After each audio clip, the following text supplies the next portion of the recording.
दोस्तों, जैसा कि आप सभी को पता है, कल यानी कि शुक्रवार की शाम 7 बजे भारतीय रेलवे के इतिहास में एक बहुत ही बड़ी और दुखद घटना घटित हो गई, जहां पर एक नहीं बल्कि 3 ट्रेनों की टक्कर हुई। दोस्तों, ये कोलिजन इतना भयानक था कि अभी तक प्राप्त रिपोर्ट के अनुसार इस हादसे में 300 से ज़्यादा लोग इस दुनिया को छोड़कर चले गए और 900 से ज़्यादा लोग अभी घायल हैं। दोस्तों, सबसे पहले तो ये नॉलेज नोर की पूरी फैमिली उन तमाम लोगों को भावपूर्ण श्रद्धांजलि देना चाहती है जो इस दुनिया में नहीं रहे। दूसरी चीज कि यह हादसा उस समय हुई जब ट्रेन की स्पीड 127 किलोमीटर पर आवर की थी। दोस्तों, आप अंदाजा लगा सकते हैं कि इतनी तेज रफ्तार में कोई ट्रेन किसी दूसरे ट्रेन से टकराती है तो वह स्थिति कितनी भयानक होगी, सोचकर रूह कांप जाती है। दोस्तों, इसीलिए अभी तक सभी के मन में सिर्फ एक ही सवाल आ रहा है कि आखिर भारतीय रेलवे में इतनी बड़ी घटना कैसे हो सकती है और इसका जिम्मेदार कौन होगा। तो दोस्तों, रेलवे की प्रारंभिक जांच की रिपोर्ट आ गई है, जिसके आधार पर हम यह समझते हैं कि आखिर यह घटना कैसे हुई और इसका जिम्मेदार कौन था। दोस्तों, इस घटना को अच्छे से समझने के लिए आप इस इमेज को देखिए। ये जो घटना जहां पर घटित हुई, बहागना बाजार रेलवे स्टेशन का यह इमेज है। यहाँ पर 4 रेलवे ट्रैक्स को आप देख सकते हैं। 2 रेलवे ट्रैक्स मेन लाइन का है, अप और डाउन का, और यहाँ पर ये 2 रेलवे ट्रैक्स लूप लाइन है। दोस्तों, लूप लाइन वहाँ पर बनाया जाता है जहाँ पर अगर किसी मेन लाइन को सिग्नल देना हो, वो अपनी पूरी रफ्तार में आगे की ओर चली जाए, तो यहाँ पर अगर कोई पहले से कोई ट्रेन खड़ी हो तो उसे लूप लाइन पर कर दिया जाता है। दोस्तों, हुआ यूँ कि यहाँ पर ये जो 2 ट्रेन है, शालीमार चेन्नई कोरोमंडल एक्सप्रेस और यशवंतपुर हावड़ा एक्सप्रेस जो है, इन दोनों का स्टॉपेज इस रेलवे स्टेशन पर नहीं था। यहाँ पर एक पहले से मालगाड़ी थी, इसीलिए उसे यहाँ से हटाकर इस लूप लाइन पर खड़ा किया गया था। दोस्तों, हुआ यूँ कि इधर से जो ये शालीमार चेन्नई कोरोमंडल एक्सप्रेस आ रही थी, उसे जो है यहाँ पर ग्रीन सिग्नल दिया गया। ग्रीन सिग्नल देने का मतलब ये हुआ कि ये जो ट्रेन है अपनी पूरी रफ्तार में इस मेन लाइन से होते हुए आगे की ओर जाए, और ऐसा ही हुआ। इसके लोको पायलट जैसे ही ग्रीन सिग्नल को देखते हैं, आगे की ओर अपनी पूरी रफ्तार में बढ़ते हैं। दोस्तों, यहाँ पर आगे की ओर बढ़ने के बाद ये जो ट्रेन है इसे सीधे इधर की ओर जाना चाहिए था, लेकिन ऐसा नहीं हुआ। ये जो ट्रेन है सीधे न जाकर इस लूप लाइन पर डाइवर्ट हो गई और अपनी पूरी रफ्तार में जाते हुए पीछे से इस यहाँ पर जो मालगाड़ी खड़ी थी उसके पीछे से टक्कर मारती है, और जैसा कि आप ये इमेज को देख सकते हैं, इसके लोकोमोटिव है वैगन के ऊपर चढ़ जाते हैं। दोस्तों, जैसे ये इसका जो टक्कर होता है तो इसके 10 से 12 कोच डीरेल होकर ये बगल वाली ट्रैक्स पर आकर पड़ जाते हैं, और उसी समय इधर से यशवंतपुर हावड़ा जो एक्सप्रेस आ रही थी, रेल जो कोच पड़े हुए थे, इसकी जोरदार टक्कर होती है और इसके भी कोच डीरेल हो जाते हैं। तो इस तरीके से यहाँ पर आप देख सकते हैं 2 सीनें होती है।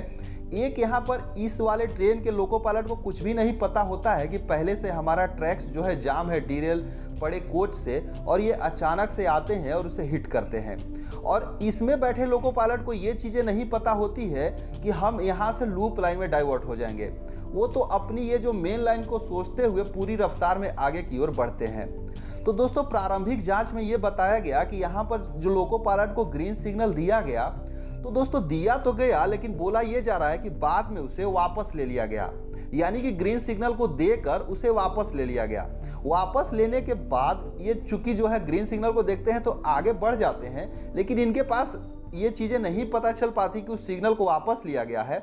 और वापस लेने का रीज़न ये था कि यहाँ पर ये जो ट्रैक्स थे सीधे सेट ना होकर ये जो है लूप लाइन की तरफ सेट थे, इसीलिए ये ट्रेन इधर ना जाकर लूप लाइन की तरफ डाइवर्ट हो गई और यहाँ पर खड़ी मालगाड़ी को टक्कर मारती है।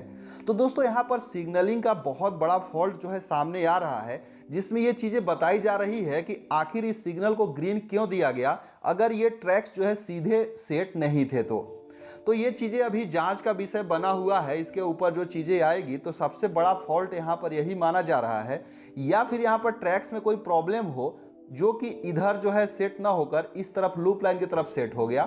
तो ये भी चीज़ें हो सकती है, पहली की मानवीय भूल, और दूसरा जो ट्रैक्स में प्रॉब्लम, ये जब चीज़ें पता चलेगी तभी एक्चुअल रीजन यहाँ पर सामने आएगी। लेकिन प्रारंभिक जांच में यही बताया गया कि यहाँ पर सिग्नल दिया गया था और आगे चलकर ये मिसमैच हुआ, जिसके चलते ये ट्रेन इधर की ओर डाइवर्ट हो गई। दोस्तों यहाँ पर बहुत से लोग बोल रहे हैं कि लोको पायलट की गलती है, तो इसमें लोको पायलट की कोई भी गलती नहीं है, क्योंकि यहाँ पर लोको पायलट ग्रीन सिग्नल को देखकर आगे की ओर बढ़ रहे हैं और जैसा उन्हें सिग्नल मिला अपनी पूरी रफ्तार में आगे की ओर जा रहे थे। उनको ये अंदाजा नहीं था कि हमारी ट्रेन ट्रैक्स इस तरफ सेट है और ट्रेन इधर चली जाएगी। और इसमें जो लोको पायलट थे यशवंतपुर हावड़ा में, उन्हें भी ये चीज़ें नहीं पता थी कि आगे ट्रैक्स पर कोई जो कोच डिरेल होकर पड़े हुए हैं। तो यहाँ पर लोको पायलट की कोई गलती नहीं है, गुड्स गार्ड की भी कोई यहाँ पर गलती नहीं है। यहाँ पर जो है सिग्नलिंग डिपार्टमेंट की एक बहुत बड़ी फॉल्ट आ रही है, जो कि प्रारंभिक जांच में पता चला है।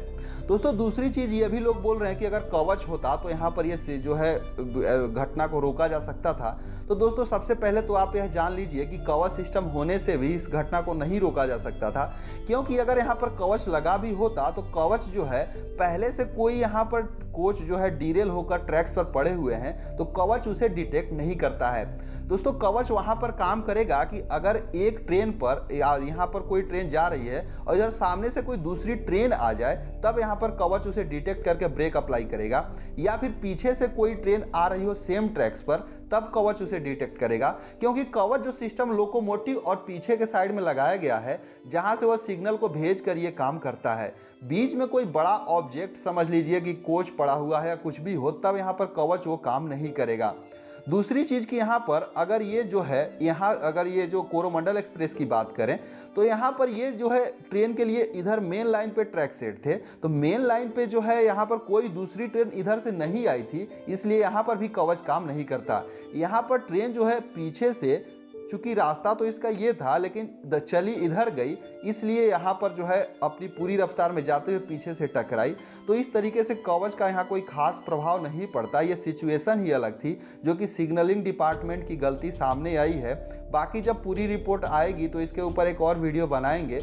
इसमें दोस्तों आपकी क्या राय है ये सारी चीज़ों को देखने के बाद, क्योंकि आप लोग भी बहुत सारी चीज़ें रेलवे के बारे में जान गए हैं, तो अपना जवाब जरूर से कमेंट करें। सो इस वीडियो पर बस इतना ही, मिलते हैं एक दूसरे वीडियो में, तब तक के लिए धन्यवाद।